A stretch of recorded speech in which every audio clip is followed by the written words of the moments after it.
trust those who have already served you. I mean, it sounds exactly like a standard run-of-the-mill political campaign slogan, doesn't it? But this specific, highly manipulative lie, whispered by scavengers to absolutely terrified human officials, actually triggered what is arguably the greatest, most consequential political audit in infernal history. Welcome to a story where power isn't just about fire and brimstone, it's about stolen sigils, forged documents, and a terrifyingly clinical courtroom procedural. Okay, let's dive straight into this explainer.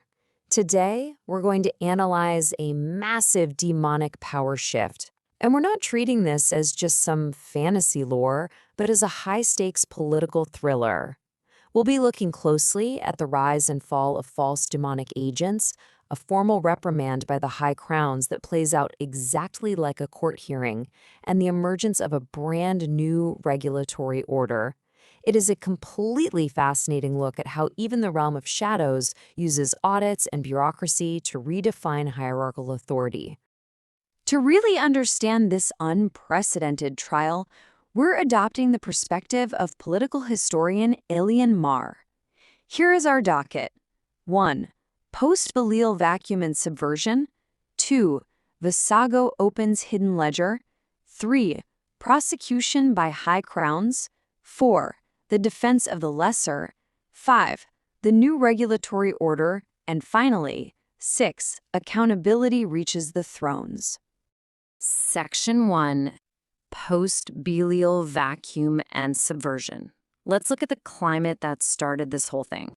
So, right after the abrupt recall of a high demon named Belial, the human world was left wounded and, honestly, deeply paranoid. Treaties looked incredibly thin, human leaders felt vulnerable, and that created an immediate, desperate market for protection. On one side of the demonic hierarchy, you have true institutional authority, the high crowns, right? They operate on overt power and ancient fear. But rushing into this new vacuum was deceptive mimicry. Low-ranked, lesser demons started approaching frightened human officials, using subtle subversion to counterfeit that institutional authority. It's kind of like a shady consultant swooping into a failing, panicked corporation, scavenging all the right executive buzzwords just to make their predatory, one-sided contracts sound like a corporate lifeline. They scavenged royal language to make blind dependence sound like loyalty. Our political historian Ilyan Marr started noticing these scavengers using forged seals. To give you an example, a Northern Federation minister was once presented with this black document promising victory and influence, claiming it came straight from an ancient throne. But Ilyan realized there was absolutely no true high crown behind it.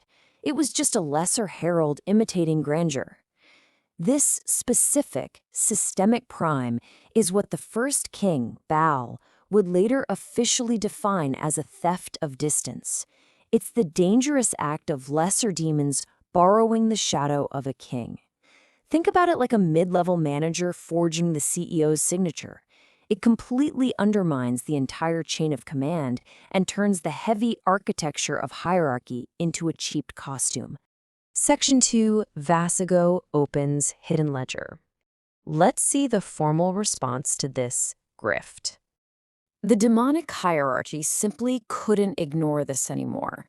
Because, frankly, if low ranks can successfully pretend to speak as crowns, the whole system just rots from beneath. Enter Vassago, the prince of hidden things. And what's fascinating is he didn't start with raw violence. He initiated a massive, irrefutable political audit. He summoned what's known as the Ledger of Remembered Lies. Now, this wasn't a physical book you could burn or hide.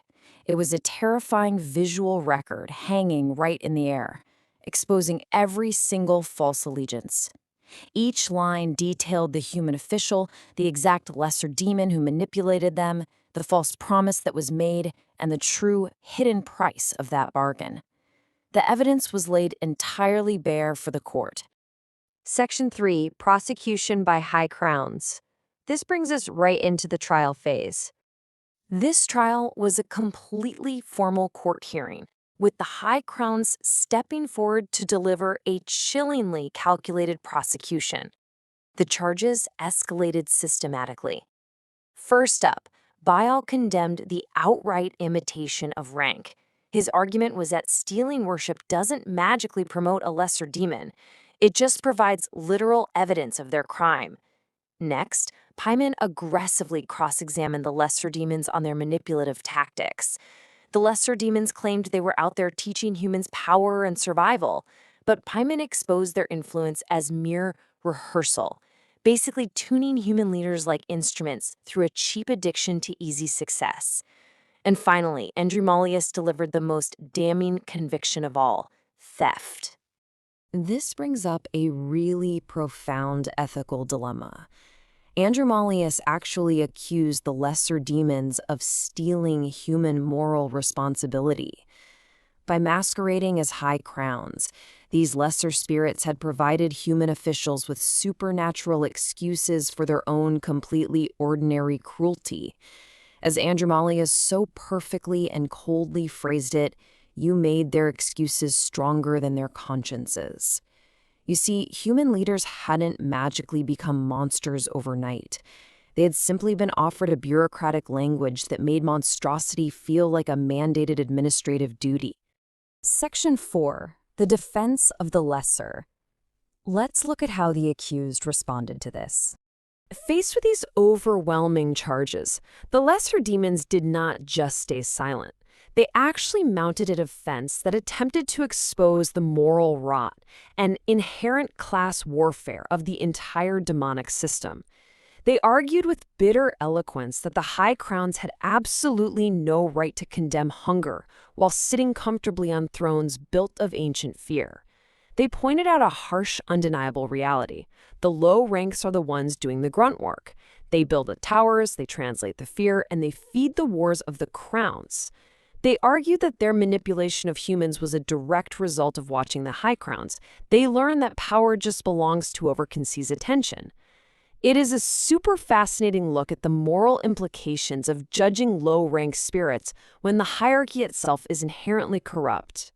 But then, Asmodee stepped forward, delivering the cold judgment of the high crowns and flawlessly dismantling their defense.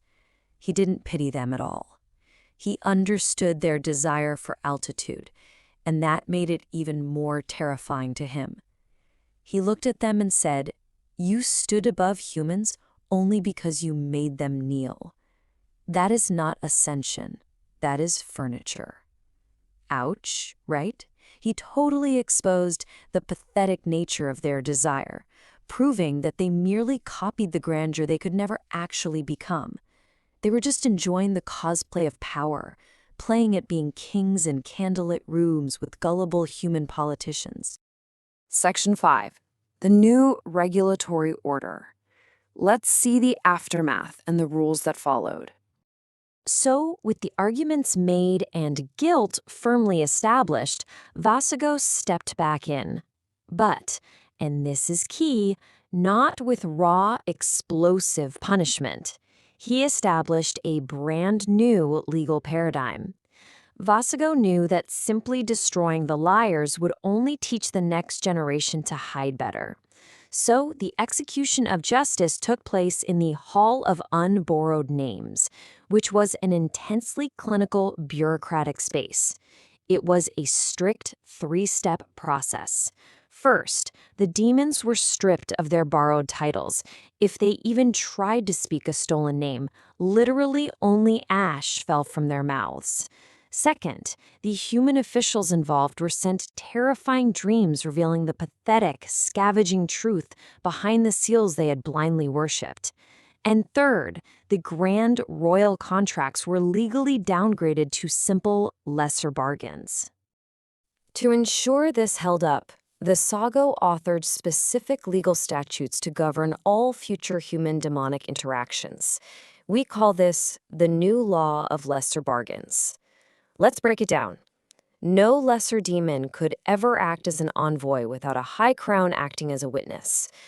Crucially, Human officials could no longer use demonic command as an excuse for their own unlawful conquests. And, perhaps most significantly for the power structure, the high crowns themselves were recorded as witnesses to this new law. This effectively put a very real legal chain around their own wrists to prevent them from hypocritically using these exact decisive tactics in the future. It was an absolute masterclass in shifting an entire culture from blind dependency to strict institutional accountability. Section 6. Accountability reaches the thrones. Now let's look at the long-term impact of this trial. We have to remember that laws rarely catch absolutely everything on the first pass. Take the rogue agent Valak, for example. Valak completely escaped judgment. Why? Because he never stood anywhere long enough to be caught by a single accusation. He didn't falsely claim loyalty to one single throne. His crime was refusing the usefulness of loyalty entirely. This became known as the Valak loophole. It proved that while the new laws definitely made certain lies way more expensive, they couldn't catch every single form of subversion.